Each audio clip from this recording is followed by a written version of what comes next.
Hello everyone. Today we will discuss about past perfect tense. Past perfect tense એટલે પૂર્ણ ભૂતકાળ. સૌપ્રથમ આ કાળના ઉપયોગ વિશે માહિતી મેળવીશું. પૂર્ણ ભૂતકાળનો ઉપયોગ દૂરના ભૂતકાળને દર્શાવવા માટે થાય છે. Now let's see keywords.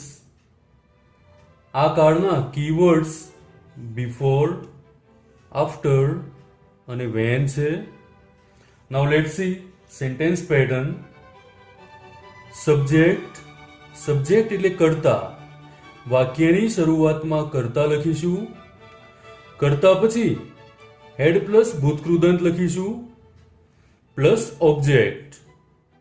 કોઈ પણ કર્તા હોય એ દરેકે દરેક કર્તા સાથે પાસ્ટ પરફેક્ટ ટેન્સમાં હેડ જ લખીશું અને હેડ પછી ક્રિયાપદનું ભૂતકૃદંત જ આવશે. Now let's see some examples.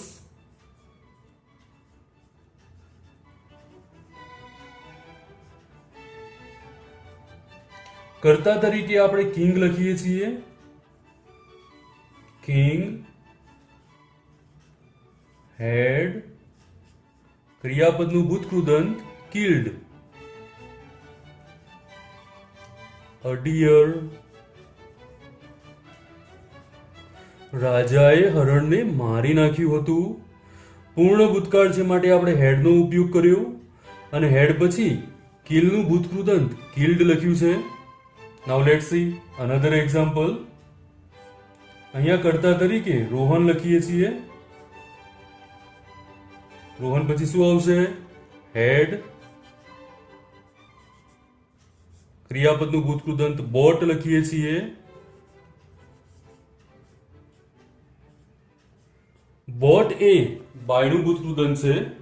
Rohan had bought a new house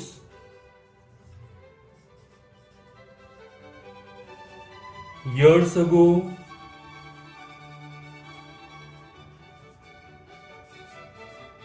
એટલે કે રોહને વર્ષો પહેલા નવું મકાન ખરીદ્યું હતું, જે દૂરના ભૂતકાળની ક્રિયા દર્શાવે છે. સ્ટુડન્ટ્સ, પાસ્ટ પરફેક્ટ ટેન્સની અંદર કીવર્ડ્સ તરીકે જ્યારે બિફોર, આફ્ટર કે વેનનો ઉપયોગ થાય ત્યારે ત્યાં બે વાક્યો હશે. તો ચાલો હવે આપણે પાસ્ટ પરફેક્ટ ટેન્સની એવી વાક્ય રચના અને એવા સેન્ટેન્સીસ જોઈશું કે જેની અંદર બિફોર, આફ્ટર કે વેનનો ઉપયોગ થયેલો હોય. જ્યારે પણ પાસ્ટ પરફેક્ટ ટેન્સના સેન્ટેન્સની અંદર બિફોર, આફ્ટર કે વેનનો ઉપયોગ થશે ત્યારે એક સેન્ટેન્સ સિમ્પલ પાસ્ટમાં હશે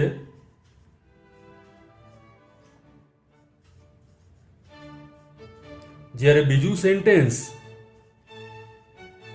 પાસ્ટ પરફેક્ટનું હશે. એટલે કે અહીંયા એક સેન્ટેન્સ સિમ્પલ પાસ્ટનું હશે અને બીજું સેન્ટેન્સ પાસ્ટ પરફેક્ટનું હશે. આ વાક્ય રચના હમણાં જ આપણે શીખ્યા. નાઉ લેટ્સ સી સમ એક્ઝામ્પલ. શરૂઆત આપણે બિફોર વાળી વાક્ય રચનાથી કરશું.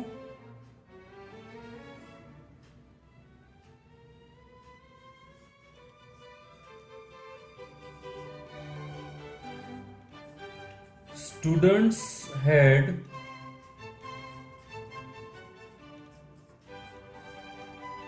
completed homework before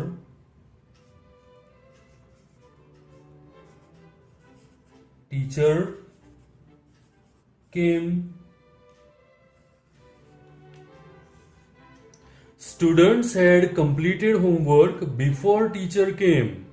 ટીચરના આવતા પહેલા સ્ટુડન્ટ્સે હોમવર્ક કમ્પ્લીટ કર્યું હતું. અહીંયા હેડ પ્લસ ભૂતકૃદંત વાળી વાક્ય રચના જે છે તે પાસ્ટ પરફેક્ટની છે, જ્યારે બિફોર પછીનું વાક્ય ટીચર કેમ તે સિમ્પલ પાસ્ટનું છે. અહીંયા બે વાક્યને જોડવા માટે બિફોરનો ઉપયોગ થયેલો છે. બિફોર એટલે ની પહેલા. ટીચર આવે તે પહેલા સ્ટુડન્ટ્સે હોમવર્ક કમ્પ્લીટ કર્યું હતું. અહીંયા પહેલી જે ક્રિયા થઈ હશે તે ક્રિયા પૂર્ણ ભૂતકાળમાં લખવાની છે. ટીચરના આવતા પહેલા કઈ ક્રિયા થઈ ગઈ હતી? સ્ટુડન્ટ્સના હોમવર્ક કરવાની ક્રિયા પૂરી થઈ ગઈ હતી, માટે તે સેન્ટેન્સ પૂર્ણ ભૂતકાળમાં લખેલું છે. અને બીજા નંબરની જે ક્રિયા હોય તેને આપણે સિમ્પલ પાસ્ટમાં લખીશું. Now let's see one more sentence.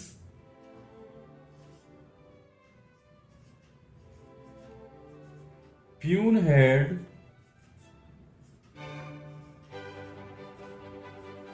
cleaned the office before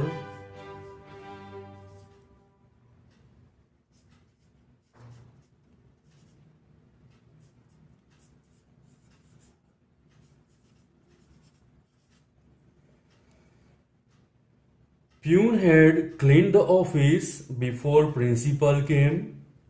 principal આવે તે પહેલા પ્યુને ઓફિસ સાફ કરી હતી.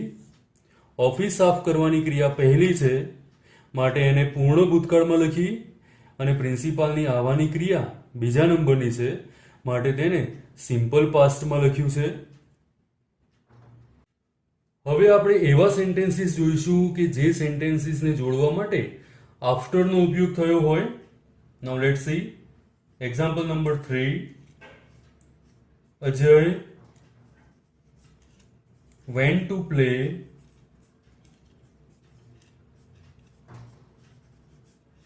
after he had finished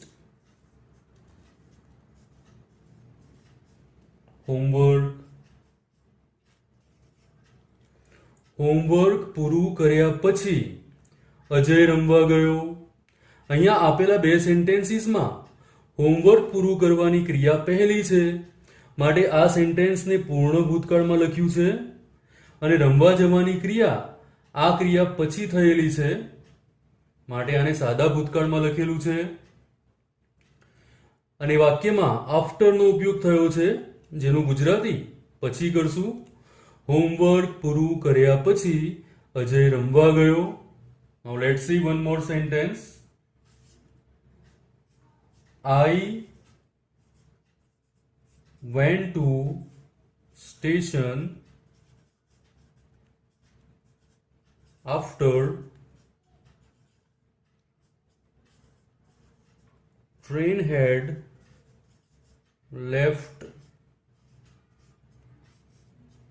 અહીંયા આપેલા બે સેન્ટેન્સને આફ્ટરથી જોડેલા છે.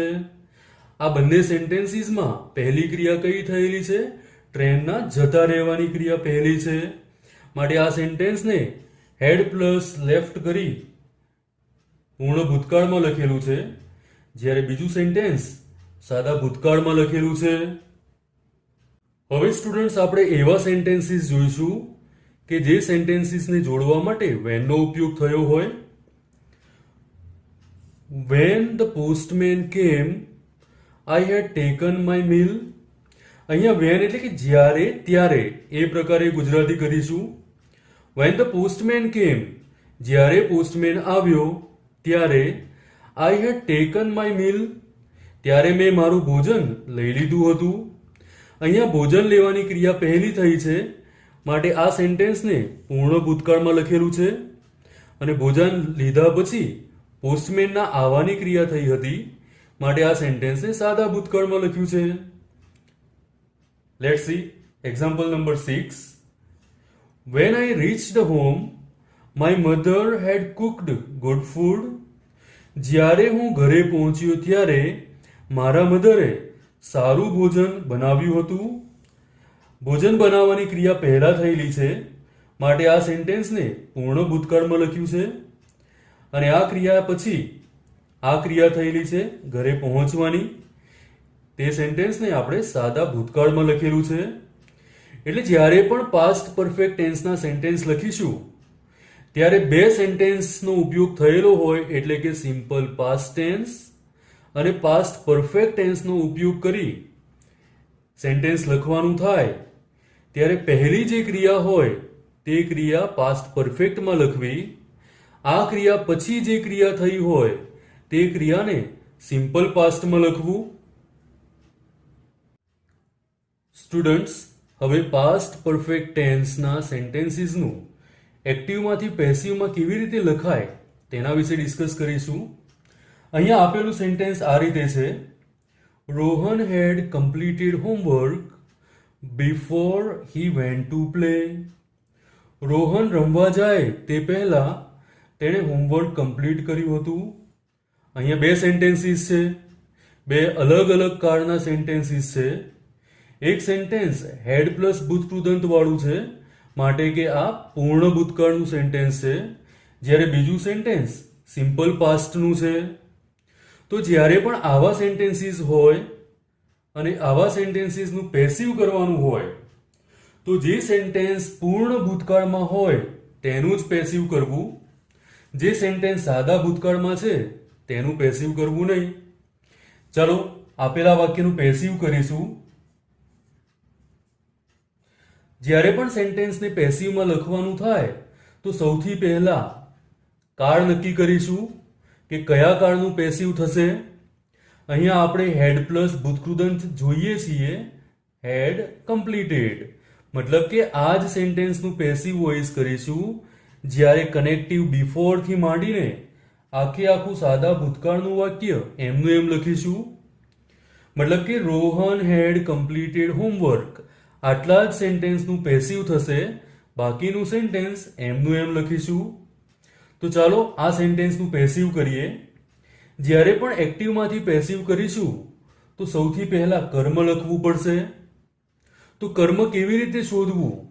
તો સેન્ટેન્સમાં ક્રિયાપદ જે હોય એ ક્રિયાપદને આપણે શુંથી પ્રશ્ન પૂછશું કાં તો પછી કોનેથી પ્રશ્ન પૂછીશું તો આપણને કર્મ જવાબમાં મળી જશે.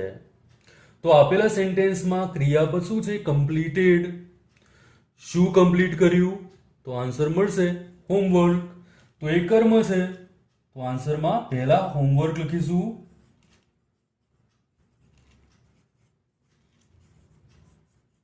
હોમવર્ક પછી હેડ બીન કમ્પ્લીટેડ.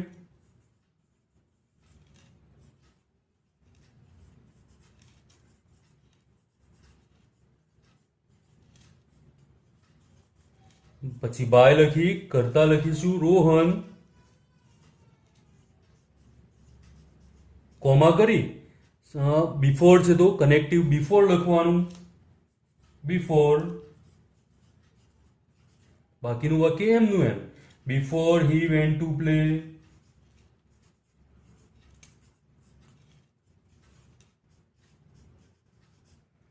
જ્યારે પણ સેન્ટેન્સને પેસિવ કરીશું તો હેડ બીન પ્લસ પાસ્ટ પાર્ટિસિપલનો ઉપયોગ કરવાનો અને સેન્ટેન્સને પેસિવ કરશું. ચાલો હજુ એક સેન્ટેન્સ છે તેનું પેસિવ કરીએ. વેન આઈ રીચ્ડ હોમ, આપેલું વાક્ય સાદા ભૂતકાળમાં છે, વાક્યમાં વેનનો ઉપયોગ થયેલો છે. When I reached home my mother had cooked good food. મતલબ કે આપણે આ સેન્ટેન્સનું પેસિવ કરીશું જ્યાં હેડ પ્લસ ભૂતકૃદંત આપેલું છે. જ્યારે વેન આઈ રીચ્ડ હોમ આ સેન્ટેન્સ એમનું એમ લખીશું. તો ચાલો આ સેન્ટેન્સનું પણ પેસિવ કરીએ. વેન આઈ રીચ્ડ હોમ તો એમનું એમ જ લખીશું, વેન આઈ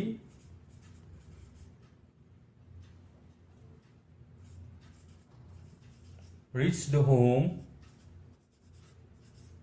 પછી comma my mother had cooked good food. ક્રિયાપદને પ્રશ્ન પૂછીએ કે શું કુક કર્યું, શું રાંધ્યું, તો જવાબ મળી જશે ગુડ ફૂડ.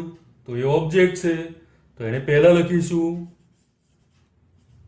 ગુડ ફૂડ, પછી હેડ, પછી બીન કુકડ બાય માય મધર. જ્યારે પણ પેસિવ કરીશું તો હેડ, બીન અને ભૂતકૃદંતનો ઉપયોગ કરી વાક્યને પેસિવ કરી શકાય. Sentence number 3, I had studied the map before I went on tour. અહીંયા પહેલું વાક્ય હેડ સ્ટડીડ એટલે કે પૂર્ણ ભૂતકાળનું છે, જ્યારે બિફોર પછીનું sentence I went on tour સાદા ભૂતકાળનું છે. તો આપણે પૂર્ણ ભૂતકાળના સેન્ટેન્સને પેસિવ કરશું. આઈ હેડ સ્ટડીડ ધ મેપ ક્રિયાપદ શું છે? સ્ટડીડ. શેનો અભ્યાસ કર્યો? તો ધ મેપ. તો સેન્ટેન્સમાં કર્મ ધ મેપ છે.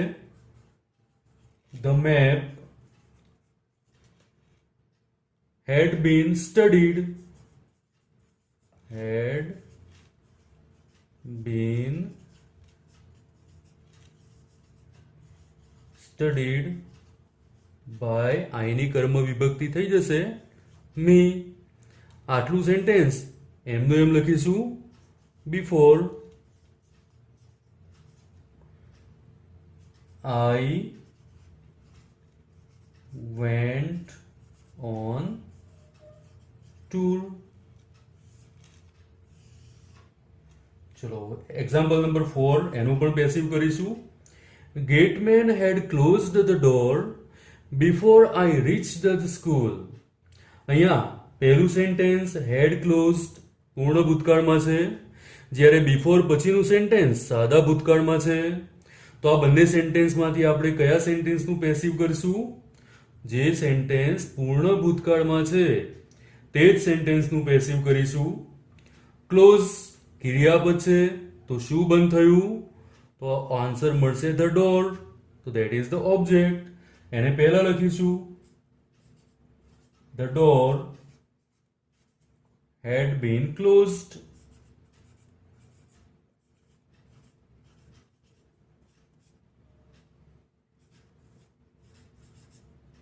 by gateman.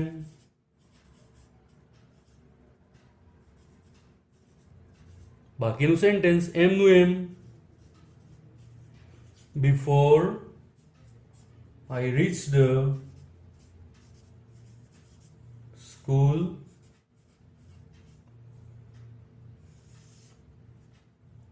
now let's see example number 5. Students had written all the answers before the warning bell rang. Warning bell વાગે તે પહેલા સ્ટુડન્ટ્સે બધા જ આન્સર લખી દીધેલા હતા. આપેલા બંને સેન્ટેન્સીસમાં પહેલું સેન્ટેન્સ પૂર્ણ ભૂતકાળમાં છે, જે આપણને હેડ રિટન પરથી ખ્યાલ આવે છે, જ્યારે બિફોર પછીનું સેન્ટેન્સ સિમ્પલ પાસ્ટમાં છે. માટે આપણે પૂર્ણ ભૂતકાળના સેન્ટેન્સનું જ પેસિવ કરીશું, જ્યારે બિફોર પછીનું સેન્ટેન્સ એમનું એમ લખીશું. આપેલા સેન્ટેન્સમાં ક્રિયાપદ તરીકે રિટર્ન છે. રિટર્નને પ્રશ્ન પૂછીએ કે શું લખ્યું? તો આન્સર મળશે ઓલ ધ આન્સર્સ. તો એ ઓબ્જેક્ટ છે, જેને સૌ પ્રથમ લખીશું all the answers had been written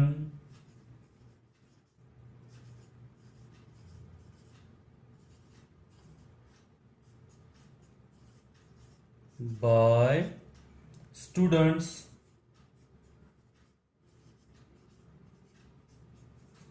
before the warning bell rang.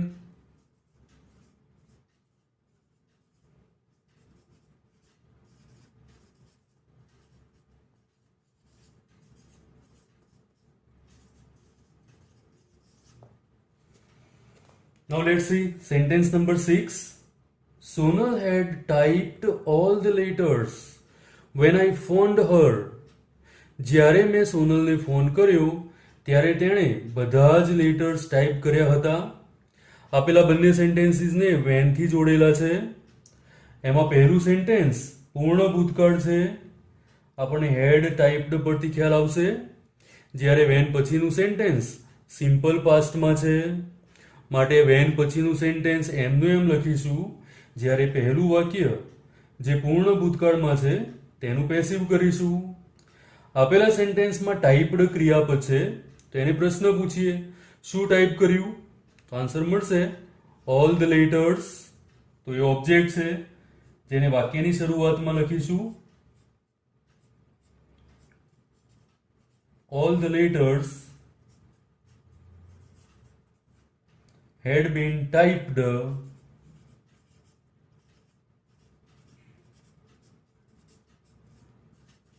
by Sonal when